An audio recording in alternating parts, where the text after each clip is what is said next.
Okay, well, I just couldn't resist. This is 7:30 now. The last one was 5-ish. And I still haven't mowed the lawn. But I got to push more in my living room. I mean, I'm living it up. And I put it over there by the door. See, so I started. Nah, I'm just waiting for it to cool down some more. It's just, I've been in the heat all day. Why bother jumping right back into it? That's what I got to say. But anyway, I was just sitting there thinking, I watched a video. Now, you need to go back to Redacted. Watch it yourself. Don't take my word for it. And do your own research. But I think Redacted is a pretty good source. I would trust them about, say, 10,000 times more than the so-called authorities that are out there, including this algorithm. But the point is, Redacted is now saying that the Wi-Fi ones, you know, when you drive by the sewage plant, this happened to me this morning. I rolled around that corner, and the sewage plant's like still a quarter mile to my left, and this huge cloud, methane, ammonium hydroxide, I don't even know what's in this stuff. Ugh. It's like sewer gas. Huh. Who saw that one coming out of a sewer plant? We could have planned for that. So in the Albuquerque market, when you look at their version of a sewer plant, it's like it's so stupid. How come this century didn't strike down here? But anyway, in Albuquerque, you got this huge vat where raw sewage enters. It's really lively in there. Let me tell you, if you're a plumber, kind of makes you feel like, woohoo, we're getting near the center of things. Anyway, there's this huge stirring paddle inside there. Whoa, whoa, this huge big arm. In this, it's like a swimming pool of you know what. Well, as it outgasses, as it is known to do occasionally, well, guess what? That increases the air pressure, so to speak. Air up my ass. You don't want to breathe that stuff. But anyway, the pressure increases, and the whole room is like a giant cylinder in a car, if you can imagine, except the piston is in reverse.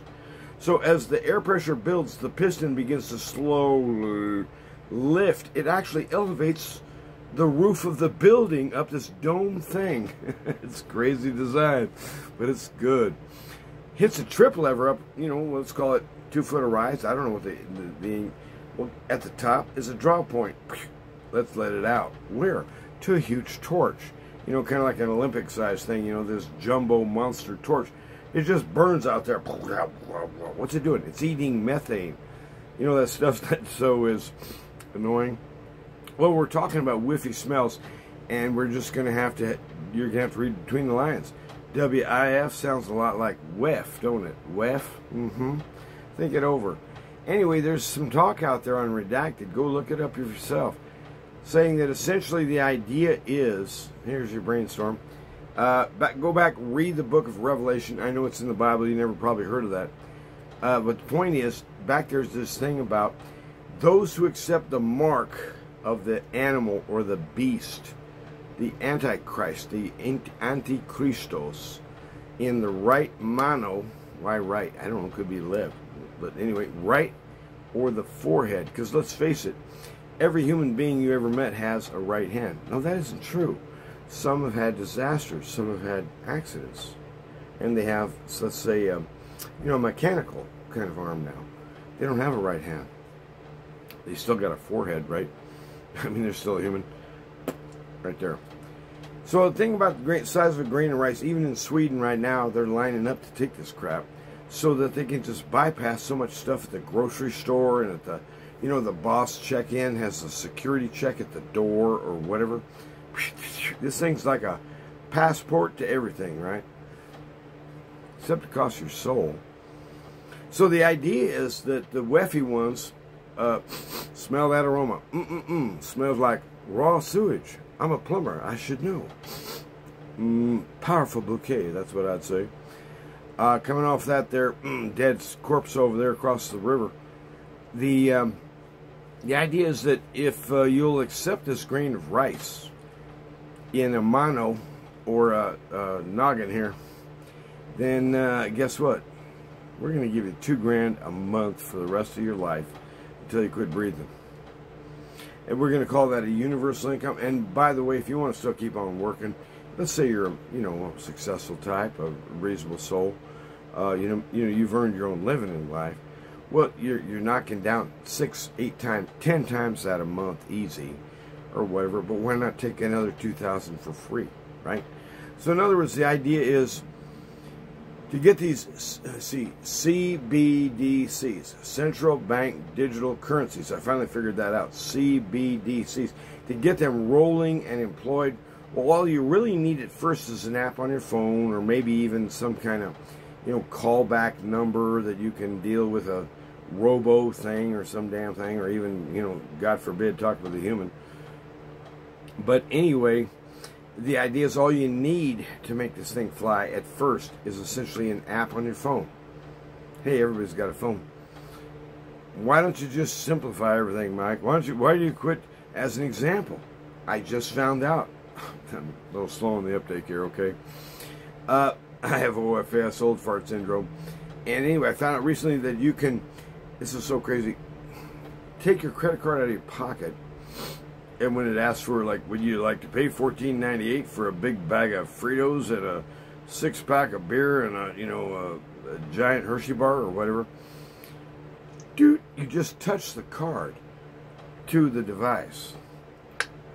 Who saw that one coming? Certainly not me. I just was introduced to this the other day, and I kind of went, well, I wondered what those little Echo things looked like, or what is that? I don't know. And I keep thinking, why are they encoding this triply on one card? You have the Echo logo, which works remote. Then you got the chip on the front, which slides. And then about half the time, the reader's kind of going like this. I've lost my mind. I don't know what that means. And then you flip it over, and you slip it through the stripe there on the back, the mag strip. That was the original mag strip. And why is it encoded 3 times? Why not? Let's encode it 6, 12, 85. No, let's just encode you. That's where this is going. So in other words, the digital currency, the transaction, the balance has to be paid, everything all gets, so to speak, simplified. We're talking efficiency. Bureaucracy finally works right, is the idea. Well, that ain't going to work right at all. But I'm just looking at this stuff and I'm just thinking, man, this has got to be the worst damn idea ever. There's a thing in the New Testament, and I don't think a lot of Christians talk about this, so I don't want to wear you out with it, because let's face it, I'm not an expert, I'm a plumber. But I do notice there's an episode, I believe the Pharisees or somebody, probably it's Pharisees, are assaulting yet again, the integrity or the person or the work of Jesus of Nazareth, as he goes about doing good and preaching righteousness in the name of the God Almighty. Yeah, well, the Pharisees are opposed to that, see? They're opposed to the idea of people being healed. They're opposed to the idea of the blind receiving their sight. They're opposed, in principle, to the dead rising up and greeting their mother again in just a hail of tears and thankfulness. Yeah, we don't like that stuff, see? We don't want that around here. And so, you have this opposition party idea built in, right? It's humanity. It's the rebel within you. It's the rebel within me. That when I said you must do this X, then you conclude in yourself, it's either Y, Z, or some other thing. The only thing I know for sure, I ain't doing X. That's because you're a son of Adam, just like me. Well, I'm not telling you the whole story. I'm just giving you bits and pieces. The whole story occurs in the 66. Go over and read the darn thing. Or better yet, you know what? We're on the digital medium. Take advantage of that sucker. Get on 2 Timothy. There's an audio file book on this algorithm. Put it up, and then in the chain thing, the little wheel in the corner cog, playback speed, boost it to 1.5 to 2, and do nothing but sit there and listen to the word of the apostle, 2 Timothy, as an example, or Thessalonians, or Colossians, or the Gospel of Mark, or Proverbs, or any of the 66. I love Jonah. I want to be a listener on that one. I love Daniel. Oh, what a champ that guy is. Oh, he's the best. Well, he may not be the best of the best, but he's up there. He's a wonderful soul. But I'd like to just say, look here. We're all going to be cornered here pretty soon. And it isn't going to be the wise who have the answer. It's going to be those who fear God. It's going to be those who remember His Word. And so there's a weird thing. The opponents of Jesus, you know, those righteous ones, at least the ones they thought were righteous, are pissing and moaning and carrying on about everything this guy does. You know what? If he gets up in the morning and says, I'm going to have a bowl of oatmeal, they're against it, you know. I mean, this guy can do no right in their eyes, right? And so there's an episode in all of this, as it strikes us, that when we have an opposition before us, I mean a real opposition, the question is, where does courage come from?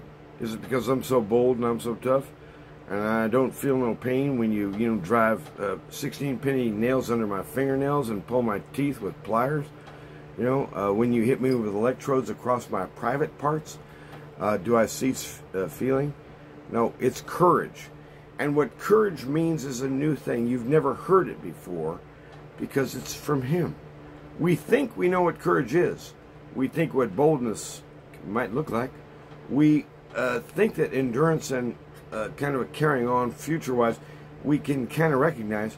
But courage comes walking in the door and you realize, that man is a lion. I remember an episode when I was a boy, and I'm not changing subjects here, but I'm just kind of embellishing. I got really nothing to do until that sun goes down. My grandpa, Marion, was my mom's dad, and he lived outside of KC in a place called Bonner Springs, where he was, at one point, I think in the 60s or 50s or something, briefly the mayor. I don't know why would anyone want to be the mayor of Bonner Springs? Well, he was.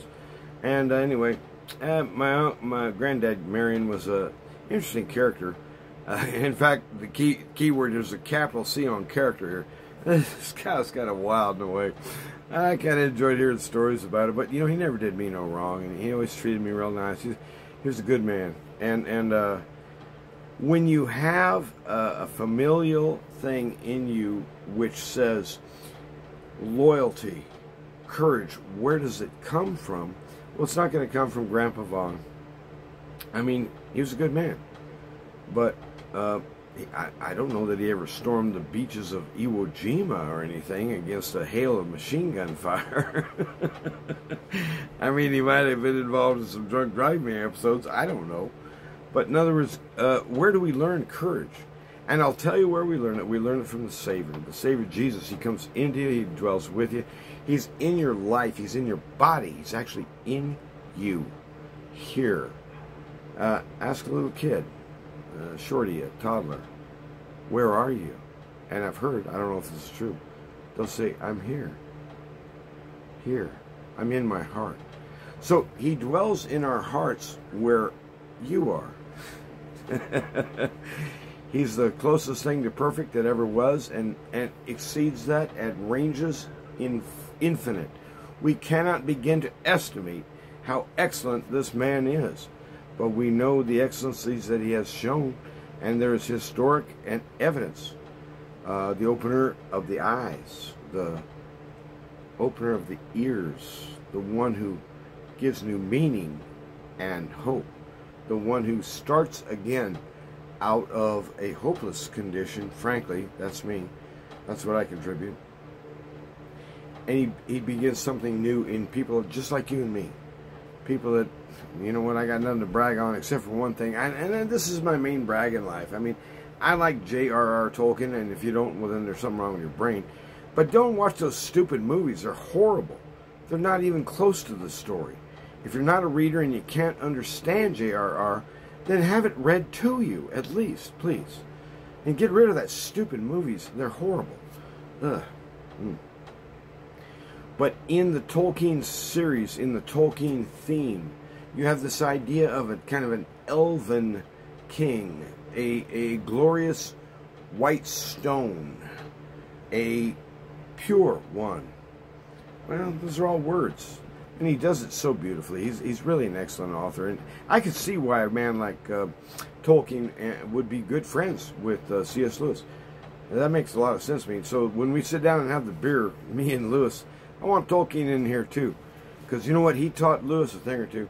That's for darn sure. But the thing is, it's just beautiful writing. Okay, if you love good writing, if you love prose put well, then go read J.R.R. Tolkien. But ignore that Silmarillion thing. It's horrible. Ugh. Stick with the 4 books. Hobbit, Oddball, then the Lord of the Rings trio. Go look at some real literature and see how it's done. Because the crap and the trash and the basura and the blech and that whiffy stuff which surrounds us today, there's no excellence in it. There's no glory. There's no honor. There's no sense of a high and holy central light in our lives. Something that he was trying to draw upon. It's difficult to put that into words, but he did a darn good job. I think he did a great job. So I got thumbs up for that. But what we're talking about is courage today. When someone comes up to you and says, I will give you $2,000 a month for the rest of your life, all you have to do is change the way you do your banking. Forget your credit card. You don't need it no more. In fact, some people, you've probably seen this, they can do digital transactions on their phone. They don't even need their credit card now. They've got their phone, right? You don't need no phone no more, right? We're just simplifying things, that's all. It's going to be honest and above board, 100% transparency. The only price is your soul. Will you buy it? You must choose. You must choose well, and I advise you against it. In Jesus' day, when the Pharisees were assaulting him, they said of him, the reason that he's able to cast out these evil spirits, we all recognize they're evil spirits he's casting out, is because he's just an evil-er spirit. He's casting out demons by the power of the devil. And Jesus rightly interprets them and says, phooey balooey. And then Abe Lincoln makes a lot of money on the deal. But the point is, it's the unforgivable sin. What's the unforgivable sin? The unforgivable sin is, they said of him, you're casting out demons by the power of hell. Jesus says, any sin against the Son can be forgiven. But to blaspheme the Spirit of God, there is no forgiveness. Not in this world, nor in the next. They were accusing the power of eyes opening and people laughing and dancing and embracing and kissing. They were interpreting the idea of a blind man just so astonishingly thankful to the Master. They were saying all that is devilish. He says that's unforgivable. And as Mike Labor, the plumber, I'd say that's unforgivably stupid. Which is just like the devil, after all. That's the way he is. It's just unforgivably stupid to think that you could have ever rivaled God, your maker, in the first place. What kind of asshole are you? Oh, I see, the insane kind.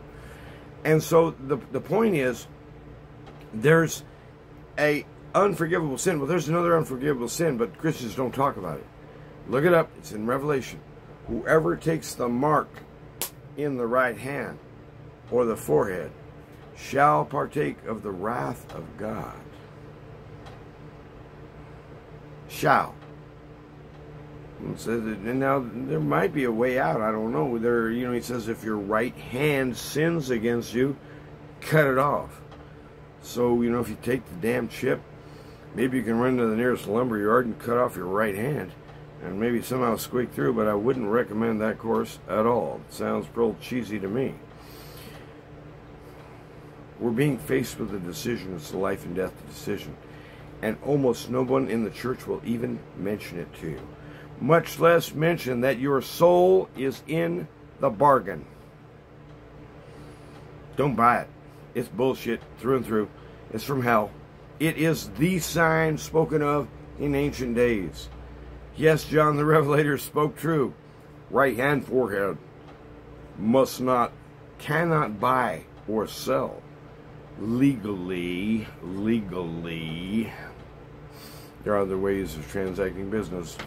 And that's why you should make friends of the sons of men. They know a lot of cagey tricks. You could learn something. Really, you could.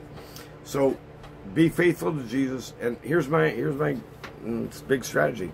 I'm not going to go run off into the wilderness and hide out with a bunch of guns.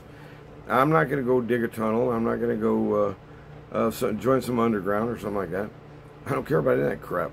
As soon as this all happens, I'm going to have to turn myself into the authorities and say, well, you've made me a pauper, therefore I am your slave. I cannot pay the debt that I owe, so you must give me housing. You must put a roof over my head. You must give me 3 hots and a cot. I desire to go to prison in order to stay true to Jesus. And I will not fight you. I will not try to, throw bombs in your face like some persons did in the past. I'm not a bomber. I'm not a terrorist, but I am the terror informer, which says, the one you dread, he comes.